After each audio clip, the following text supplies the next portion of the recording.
శ్రోతలకు కథాలహరికి స్వాగతం. ఈరోజు మీ ముందుకు తీసుకురాబోయే కథ పంచతంత్రంలో మిత్రభేదంలోనిది. అనగనగా ఒక చెరువు ఉంది.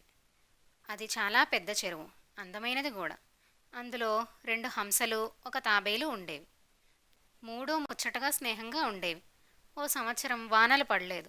ఎండలు బాగా మండిపోతున్నాయి. దాంతో ఆ చెరువు ఎండిపోయింది.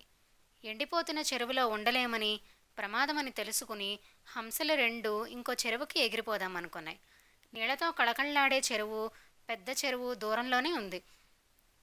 అక్కడికి పోదామని నిర్ణయించుకున్నాయి. ఆ మాటే చెప్పాయి తాబేలుకి. నన్ను విడిచి వెళ్ళిపోతారా? బాధపడింది తాబేలు. తప్పదు అన్నాయి హంసలు. వాటికి తాబేల్ని వదిలి వెళ్ళటం బాధగానే ఉంది. ముగ్గురం అన్నదమ్ముల్లా తిరిగాం, కలిసి బతికాం. ఇప్పుడు విడిపోవాలంటే బాధగానే ఉంటుందిగా. మీతో వద్దామంటే ఎగరలేను. పోనీ మీరు ఆకాశంలో ఎగురుతుంటే మిమ్మల్ని అనుసరిస్తూ కింద నడుద్దామంటే అంత వేగంగా కూడా నడవలేను. ఏం చేయను అంది తాబేలు. పాపం అని జాలిపడ్డాయి హంసలు. మీరే ఆదుకోవాలి నన్ను. మీరు కాకపోతే నన్నెవరు ఆదుకుంటారు? ఏదో ఒక ఉపాయం ఆలోచించి మీతో పాటుగా నన్ను తీసుకుపోండి. చావో రేవో మీతోటే. మీరు లేకుండా నేనుండలేను అంది తాబేలు. మేం లేకుండా నువ్వెలా ఉండలేవో అలాగే నువ్వు లేకుండా మేము కూడా ఉండలేం.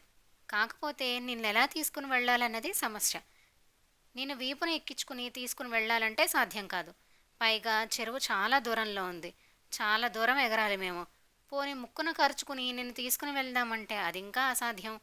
తెలిసి తెలియక సాహసం చేసి నిన్ను తీసుకుని వెళ్ళామంటే ఏదన్నా పొరపాటు జరిగితే నీ ప్రాణాలే పోతాయి. అందుకని అని ఆగాయి హంసలు. అందుకని నువ్వు ఇక్కడవే ఉండడం మంచిది. ఏం చేస్తాం, విడిపోవడం మనకి రాసిపెట్టుంది. విడిపోతున్నాం. మాకు తెలిసి నీకు ఇక్కడ ఎలాంటి ప్రమాదమూ లేదు. ఉంటే గింటే మాకే ఉంది. అందుకే వెళ్ళిపోతున్నాం అన్నాయి హంసలు. అదృష్టం బాగుండి వానలు కురిసి చెరువు నిండింది. అప్పుడే మళ్ళీ కలుసుకుందాం అన్నాయి మళ్ళీ. ఆ మాటలకు ఒప్పుకోలేదు తాబేలు. ఎట్టి పరిస్థితుల్లో ముగ్గురం కలిసి ఉండాలని పట్టుపట్టింది. కాళ్ళ వేళ్ళ పడింది. ఏం చేస్తారో ఎలా చేస్తారో చేయమంది. తనని కూడా తీసుకువెళ్ళాలని పట్టుపట్టింది. చెప్పిన మాట విను, నిన్ను తీసుకుని వెళ్ళడం చాలా ప్రమాదం అన్నాయి హంసలు. ప్రమాదమైనా సరే తీసుకుని వెళ్ళక తప్పదు మొండికేసింది తాబేలు.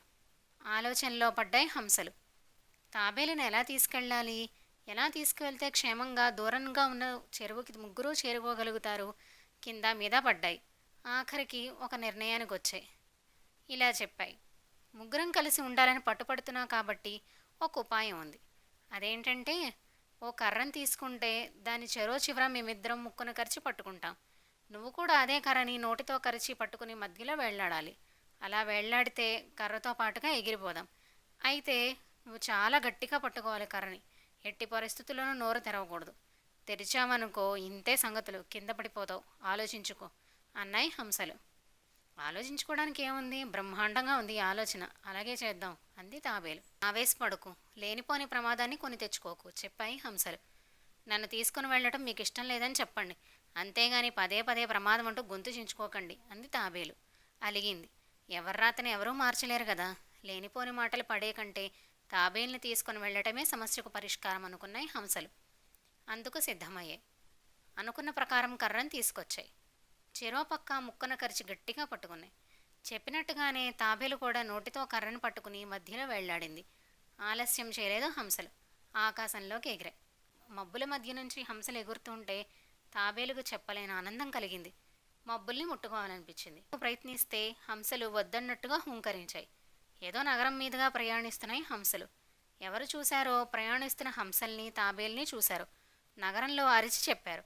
చెప్పింది ఆ నోటా ఈ నోటా బాగా ప్రచారమైంది. అదిగో అంటే అదిగో అంటూ అంతా వెంటబడ్డారు. హంసలు 2 తాబేల్ని తీసుకుపోతున్నాయి.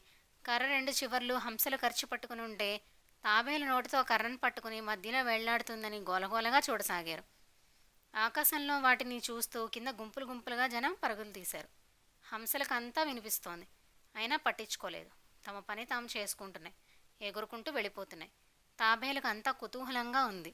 జనం ఎందుకు కేకలేస్తున్నారు, పరుగులు తీస్తున్నారని హంసల్ని అడగాలనుకుంది. ఆత్రంగా నోరు తెరిచింది. అంతే. ఆకాశంలోంచి అంతెత్తు నుంచి గిరగిరా తిరుగుతూ దబ్బని పడింది. కొన ఊపిరితో కుట్టుకుంటోంది. ఇంతలో చుట్టూ జనం చేరారు. చనిపోతున్న తాబేల్ని కాళ్లతో అటుతన్ని ఇటుతన్ని పూర్తిగా చంపేశారు. ఈ కథలో హంసలు వద్దని వారిస్తున్న తాబేలు వారి మాట వినకుండా మూర్ఖంగా ప్రవర్తించి తన ప్రాణం మీదకు తెచ్చుకుంది. తాను పట్టిన కుందేటికి మూడే కాళ్ళనేవారు వారి మూర్ఖత్వంతోటే నష్టపోతారు. ఈ రోజుకి కథతో ముగిద్దామండి. తిరిగి ఇంకొక కథతో కలుద్దాం.